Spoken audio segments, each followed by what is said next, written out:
The man seen here was one of the greatest explorers of all time. His name was Ferdinand Magellan. He was the person who planned and led one of the most dangerous and deadly expeditions in history, the first voyage around the world.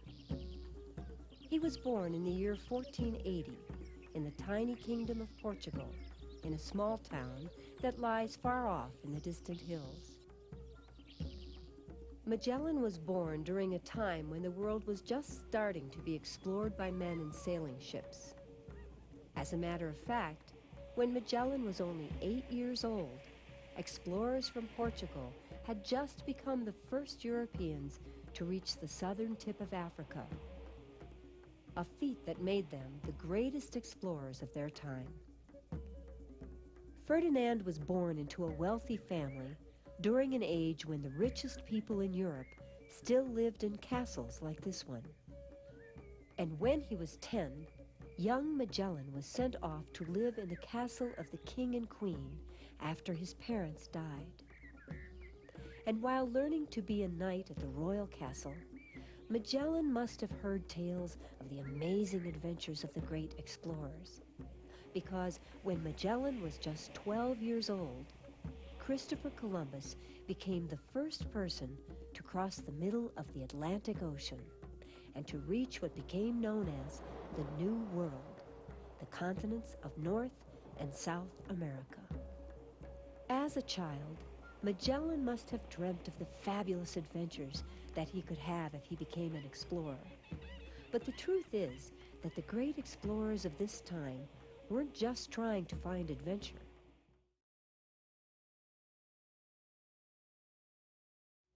Back then, there were few good maps, and people knew very little about the world. And almost all of the great explorers were searching for a new trade route to the eastern parts of Asia, places such as India, China, and Japan, because they knew that by finding such a route, they could gain control of the rich trade in Asian luxury goods, things like spices, jewels, silks, and porcelains that were produced there and for which there was such a great demand in Europe. And this was definitely true of the Portuguese explorer named Vasco da Gama, who became the first European to reach India by sailing around the tip of Africa in 1498, when Magellan was only 18 years old. Because of Vasco da Gama's famous voyage, Portugal soon began to control trade between Asia and Europe. And that was why, as a young man, Magellan was able to make several trips around Asia on Portuguese trading ships. As a matter of fact, he was one of the first Europeans to sail as far as the Spice Islands, which lay far to the southeast of the mainland of Asia.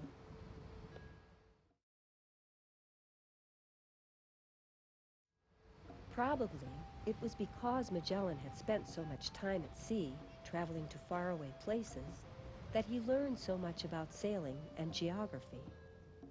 And as the years passed by, Magellan also studied astronomy and navigation.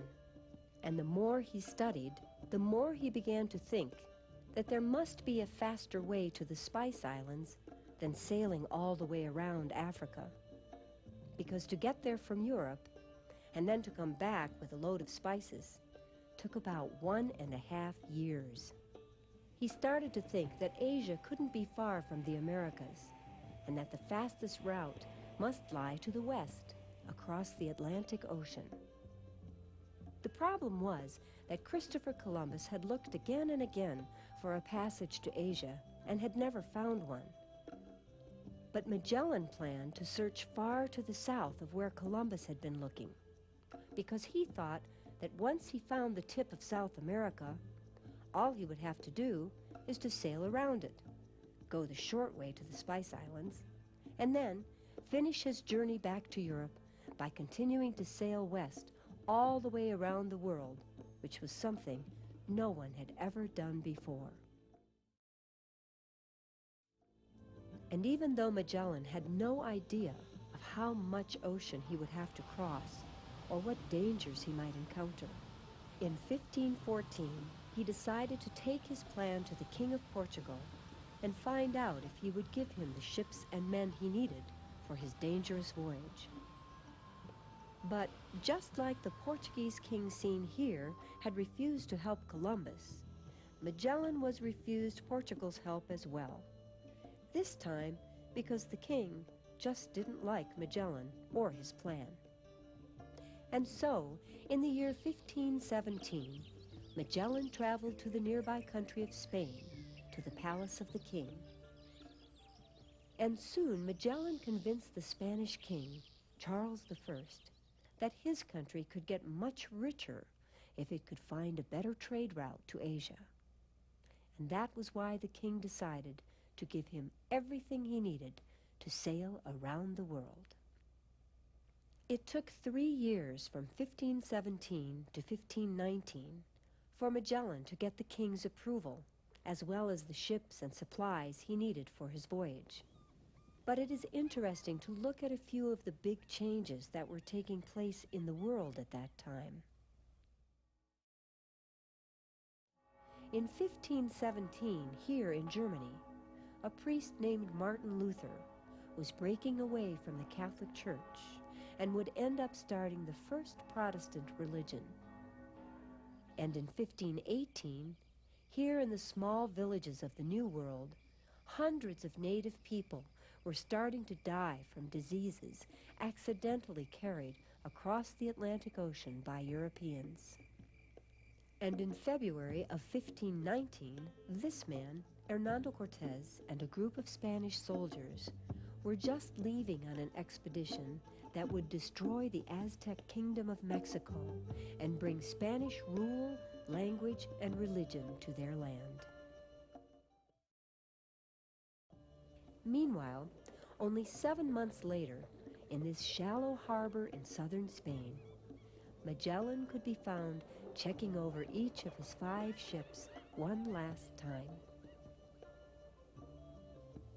It was on the 20th of September in the year 1519 that Magellan's ships, with a crew of 241 men aboard, headed out into the Atlantic Ocean to try to sail around the world.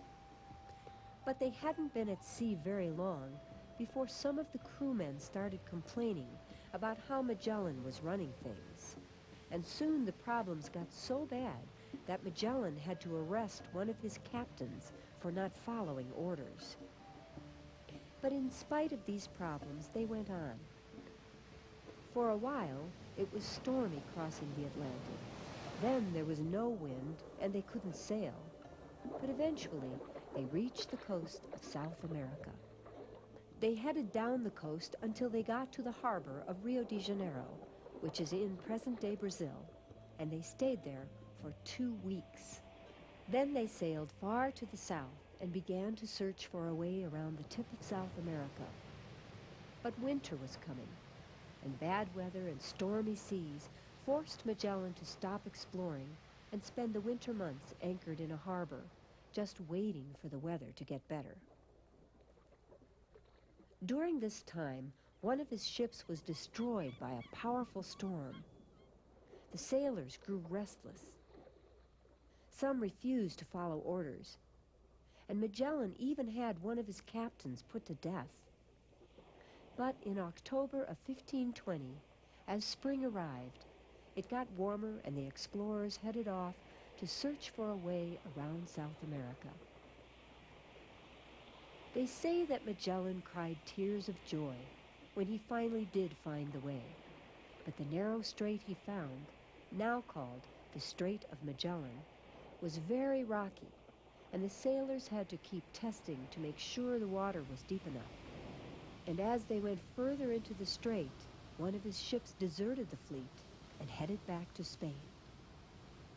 It was late November, and the expedition was in its 14th month when the 3 remaining ships sailed out of the strait and into a huge ocean that Magellan named the Pacific, which means peaceful, because its waters seemed so smooth compared to the rough waters of the strait. Then they sailed on for over 3 months without seeing any land except for 2 uninhabited islands. During this time, the sailors grew more and more afraid of what might happen to them. Not only were they afraid of being lost at sea, but they also worried about starving. Then their water got so bad that it tasted way too awful to drink.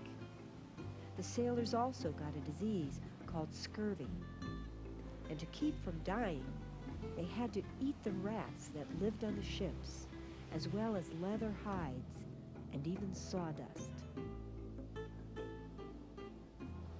And so, during these long months at sea, with nothing but water all around them, 19 crew members died.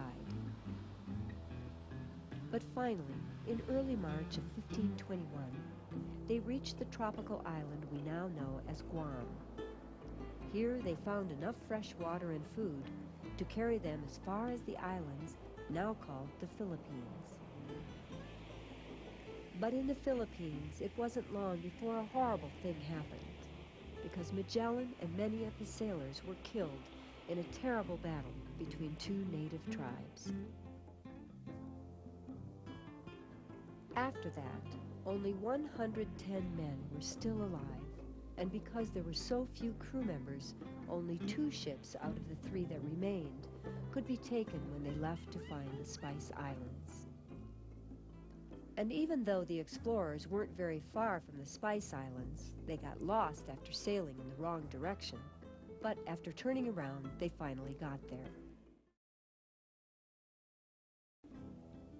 In the Spice Islands, the ships were loaded with spices, and then the explorers decided that one ship, the Trinidad, should try to get to the Spanish colony of Panama by sailing east, back across the Pacific, while the other ship, the Victoria, should sail west across the Indian Ocean, around Africa, and on to Europe. And after the 2 ships headed off in different directions, once again the explorers suffered from hunger and sickness, and then the Trinidad was forced to return to the Spice Islands after half the crew died. But early in September of the year 1522, the Victoria finally made it to Europe when it sailed into the Spanish harbor it had left from almost 3 years before. And by then, only 18 men were still left alive out of the 241 who had begun the expedition. And even though the great explorer Magellan never lived to see this day, the few that survived had managed to do what no one had ever done before. They had sailed about 50,000 miles, or 83,000 kilometers, all the way around the world. And they not only proved that Asia could be reached by sailing west from Europe, they had also proven for the first time in history that the world is round.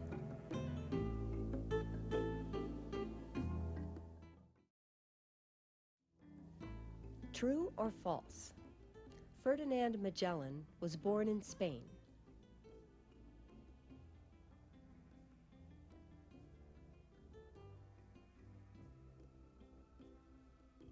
True or false? When Magellan was a child, he was trained to be a knight.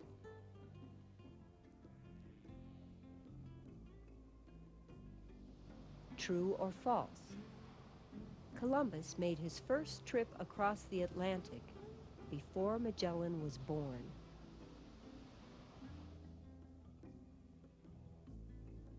True or false? Only 1 ship out of Magellan's original fleet of 5 made it back to Spain.